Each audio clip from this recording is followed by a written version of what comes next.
before. Like, this is not anything that is, again, it doesn't mean that I don't know if there's ever been a internal social tension the way that there is today. There was that, and again, it's certainly concerning, right? The question that that's something that is a matter of great concern and not. That's correct. They're also I'm the type of so right. I need sometimes to put things in perspective. Right. And by the way, and essentially they made up by the end of by the end of their lives. Like that itself is a time heals kinds of things. Again, it doesn't mean to be Pollyanna about the current situation. The current situation is concerning and significant, and should to ignore or to pretend there's nothing to do or nothing to work on is dangerous. There's no question about catastrophizing. Also doesn't necessarily help anything. Again, especially given that we are very good at finding crises and catastrophes and so forth. Okay.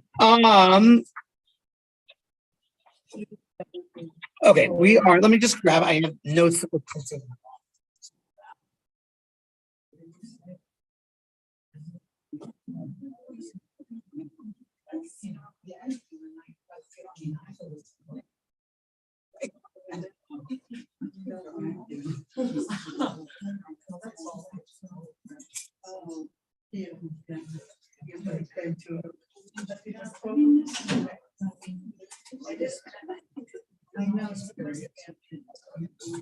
Okay, let us pick up in Perek chapter 14, verses 30. Well, let's start with verses 30 and 31.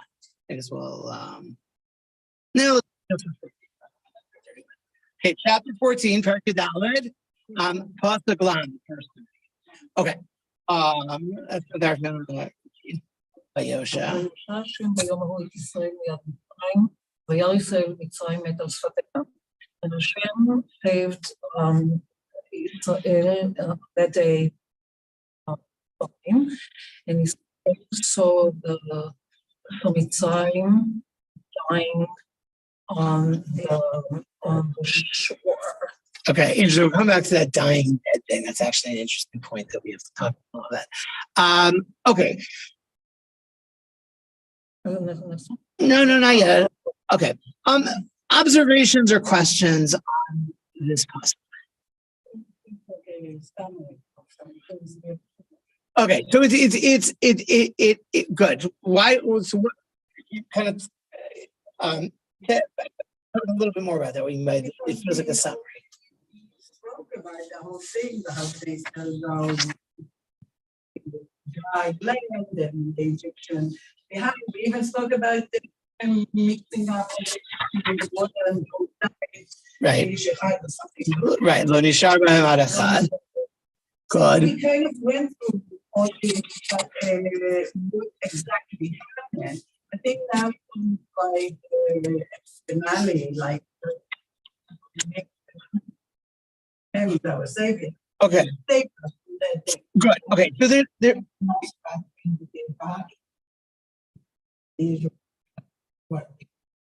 Okay, good. Okay, so Marilyn has pointed out that there is something new in this pasuk, and the second half of the pasuk, that talks about seeing the Egyptians. I'm going to come back to that.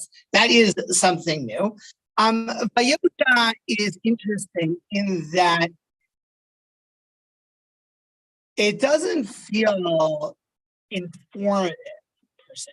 In other words, that it doesn't sound like that is on the surface of new information. It has this kind of use the word summary, that it's almost kind of has like a formal kind of purpose. That's interesting, right? We have the practice today which is an old but not ancient practice. Say the Shirat Hayam, the song of the sea, on a daily basis. So it's interesting that we don't just say start with the beginning of the Shira, right, in chapter 15, right? We start with Vayosha, right? We start with that Hashem saved Israel on that day from Egypt, right? So the function of this pasuk is it can serve as a, let's call it could be like a summation, right, of the story before. Bottom line, what's it about? This is God saving the Jewish people. It could be a transition, right, to take us from the prose presentation, right, the straight narrator, right, into the Shira, right, the idea that these two psukim, right, are there to kind of take them up together, or even just straight up, the way that we encounter it in davening, right, is literally as an introduction to the Shira. And there's the idea that is, and I think that those are all perhaps possibilities, right, of how to see the phrase Vayosha. Now, yeah. I mean, we left Fifth, right? We left during the day. We left during the day. Okay, so so it's not explicit in the psukim, right? When this takes place, so he never tells us explicitly, right? Chazal's count, right, which has so we know, right? Here's what we know, right, is that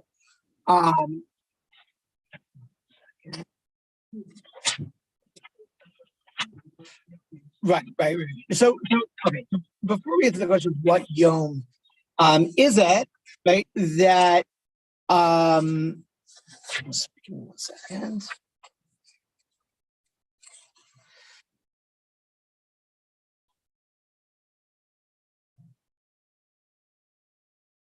So I think that the almost universal assumption from a perspective of Masorah, although you're right, it's not, to the best of my knowledge, explicit in the Psukim anywhere, is that this is the 7th day of Pesach, and is that this takes place on the 7th day of Pesach. That's why we read this on Shul on the 7th day of Pesach. And that there are even, they're not so well known, there are customs in communities, right, that very much link the 7th day of Pesach with Kriyas Yamsuf, right, with the events of the crossing of the Red Sea. Even sort of Hasidim that had a custom, they would like put a bowl of water on the floor during the night on Pesach, and then jump over it and dance around the water, or like almost have a little creation of and of the water actually split of what happens. But I think that the notion of Bayom Ahu is not so much to communicate the date, right? Because the date isn't communicated; it's not there, certainly explicitly at all, right? But the idea that this is, and this goes back to Vayosha, that this is the decisive final break, right? And it was on that day Hashem saved Israel from the Egyptians, right? And it's still the events of that day, right? That it wasn't final. And again, this is maybe a tautology. It's not final. Nothing before that was final because there was always the next chapter, and it's like that's definitionally not final, right? But the idea is that that the carousal was being communicated is if we haven't understood the significance of this is salvation, right? This is something that is a salvation that ends a chapter, right? And Kaskuni points out that this is actually what was promised, right? So if you go back, right, what Moshe says in our same passage, Gimel, right, is Yishuat Hashem Asher Yaseh Lechem Hayom, right? Don't be afraid. Stand and see Yeshuat Hashem, God's salvation, which He will do for you today, right? And then we end the story of Yosha Hashem, but Yom Ahu, on that day, Hashem indeed did save the Jewish people from the Egyptians, right? That this is the decisive end of the whole story, and the Sparno, the Shiori Sparno, was the lecture notes that we have from the student of the Sparno, says that it's specifically the death of Paro, right, which is, we noted, may or may not have happened. But if we're going to take kind of the straightforward view that took him, the Paro died at the Yom Tov, right? That the death of Paro, right, is perhaps the final chapter. That Paro is done, destroyed, off the scene, no longer going to be an issue. But that is what brought the salvation. Now, turning our attention to the second half of the puzzle, right? So we'll have to look at the Hebrew for a second, just for the sequence, right? The end of the puzzle tells us, gives us a physical, geographical location, right? That something is happening al spas hayam, right, on the shore of the sea. So the question is, what is happening on the shore?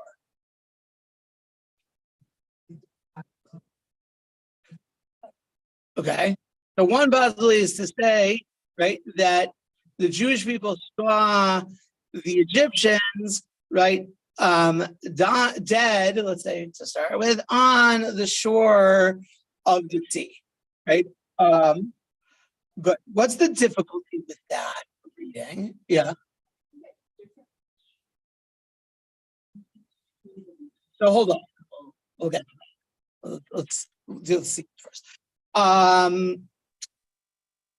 But what's the problem with saying that they saw the Egyptians on the shore? Because they died in the sea. How did they make it to the shore? I mean, Before we get to this again, so maybe they don't see them. Okay. They meet some people, maybe Okay, so the question here is, until now, right, I would have assumed, right, what happens to the bodies of the Egyptians? They're down, right? And there's stuck. They're in there. Yeah, they've been all flipped about in the sea. They're dead, right? And they're all on. Right. This is kind of a new piece of information that somehow they get to the shore of the sea. Now, so the Ibn Ezra suggests that maybe there was yesh v'yesh, and there were both. Right? There were some bodies wound up on the shore of the sea, right? Some wind up in the depths. And other versions note that there is a phenomenon sometime, right, that bodies do wash up on the shore of the sea, right? So it's not, and then the other possibility is that he is miraculous, right? And there's that literally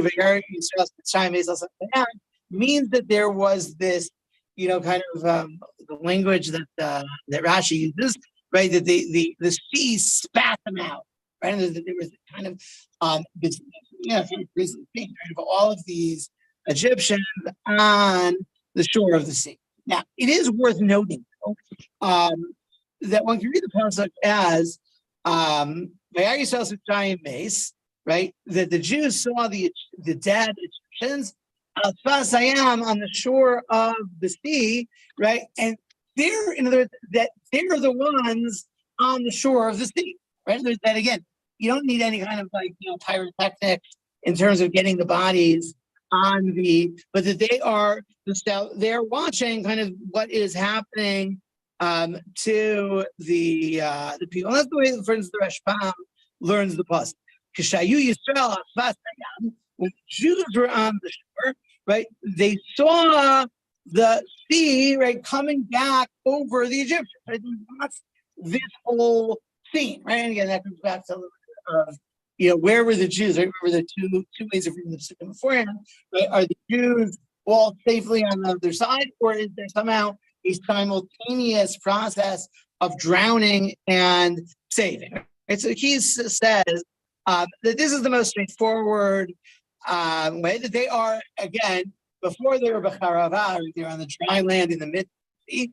Now they've gotten to the Sfat Hayam, right? They are on the other side, and they are kind of comfortably, like on the beach, right, watching what's happening. I think we need to leave that open as a possibility, right? That, one or or the other.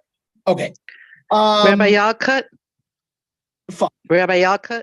So let's go into the question that was. Can I ask Why a quick is this question? right? And not only significant, paired with Vayosh, with the statement of that the salvation has taken place. Yeah, go ahead. I want to say that Vayar, when you even in English, it's not the West is understanding. You don't I understand what you're saying. So I think what we have here is like they understand because the next Vayaru et Hashem, and they cannot see him, but they can be here also. Hebrew has that. It feels to me like they sorrow, they Egyptian dead, like Right. Egyptian are dead. Right. They're dead, they're gone, they're not. They won't be processed, yeah. Can I ask a question too, please? Realize they come on. And I said, they're free. Okay, good, right, good. Rabbi, can I ask I a think that's question? yeah. Also, must have been maybe there was some kind of way for them to see. I mean, they didn't see. Well, again, in other words, like if If indeed they were on the other side and see it, maybe they were given it.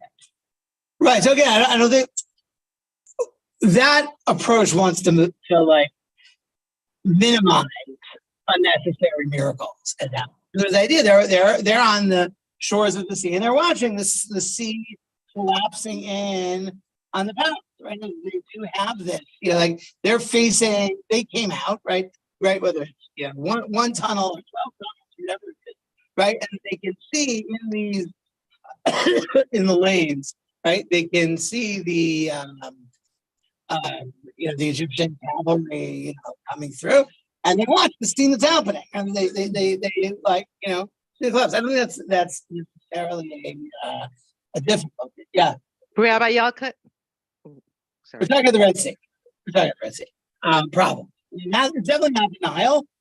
There's a little bit of question exactly where they cross. Like we'll use the Red Sea for purposes of simplicity. Yes, but again, there's like you have these like one would imagine that the split area is quite large. Through. Right. Yeah. Right. Okay. So fine. Rabbi, can I ask a question too? I think that we're all kind of like on moving towards is a certain sense of closure, right? Because that's what this is, right? And again, I'm not a psychologist, and I'm a little bit wary of pop psychology and things. Right? But the idea that we're talking about people who have suffered significant long-term trauma, right? And the idea that having some kind of a sense of definitive closure, right, is one way, right, of being able to heal from trauma. That's certainly one way of getting it. The way Rashi puts it like this: Rashi says that seeing them dead, he says, the Jews don't say, just like we came out one end, maybe they got out on the other end. And that's just the question of like, they can't necessarily, see the whole scene, right? So it was choreographed in such a way, right? In other words, whether that means that the bodies were literally in front of them, right? But it was done in such a way, right, that there was no possibility of, and here again, it seems like it's a very concrete kind of fear or anxiety. In other words, as long as there are Egyptians out there, right, that they are not freed, right, from that sense that when are they come again? And there's like, when are they like we thought we left this before, right? We left the time. And again, if you want to, it could be that as we mentioned before, the term is very quiet about the Jews reaction, right, during the process of the makos. What's happening? Yeah, it could be, like that makos down, right? Who are packing their like, like how can it be? Right, this is not going to be the turning point, right? The Nile, like, and then right, they got used to yo-yo, right? There's a big miracle, and it does something, but like you can't keep these people back, right? It was like power was always around 11, around 12. At some point, so it has to be done in such a way that they see the devastation. Now, what's interesting, the way Rashi is to some degree based on a Gemara style, right? And the Gemara puts this somewhat differently. So that we have a Tehillim that says, "Vayamru al Hashem b'Yamsuf," right? The Jews rebelled against God, right, at the Red Sea.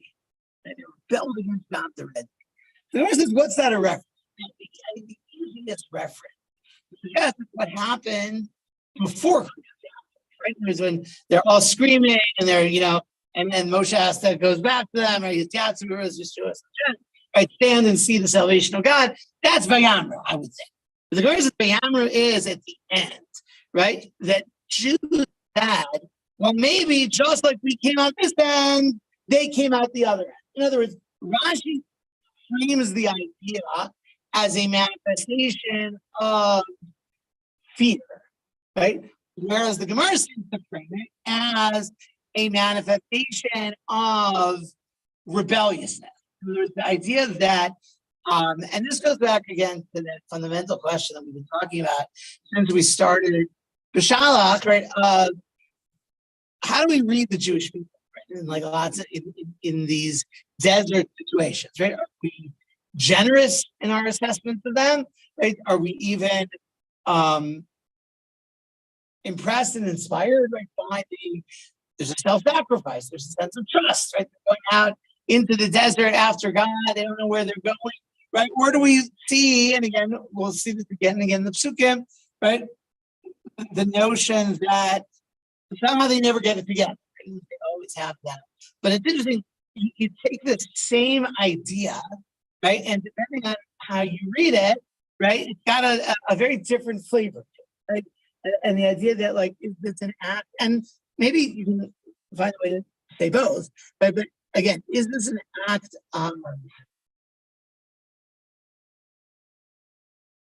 healing on the part of God, or he's preparing the closure that they need to be able to move forward?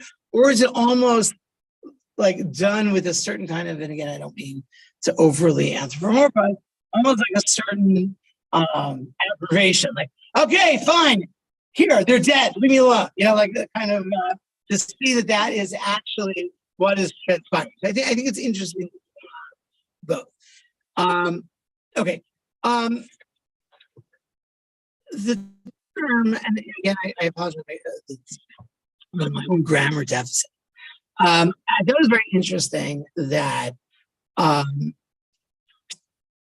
we mentioned the idea of both they saw the dead Egyptians or they saw dying Egyptians, right? And there's that. I don't remember. You said dead, or you said that. Which one did you say? Do you remember? You said dying, and from the back we were dead, right? And it was okay. So the question is, right? I think that dead is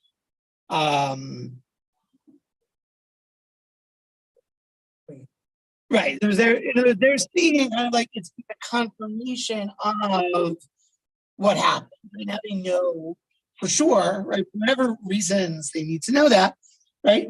Dying is very different. Right? And the idea, and you have this image, and it goes back to the Sulta, but you find it in a number of other right?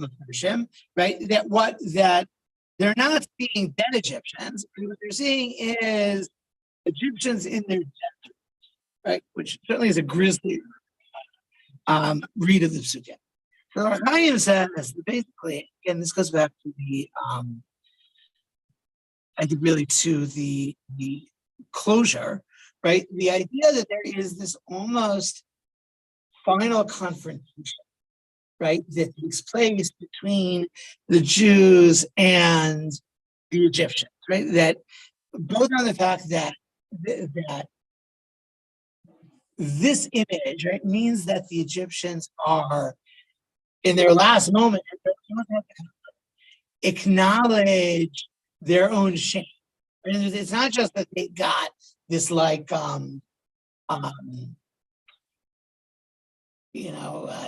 horribly cataclysmic death in the sea. Right? But the idea that like their last image, that they're all sad, right? Because they're seeing the Jews, right?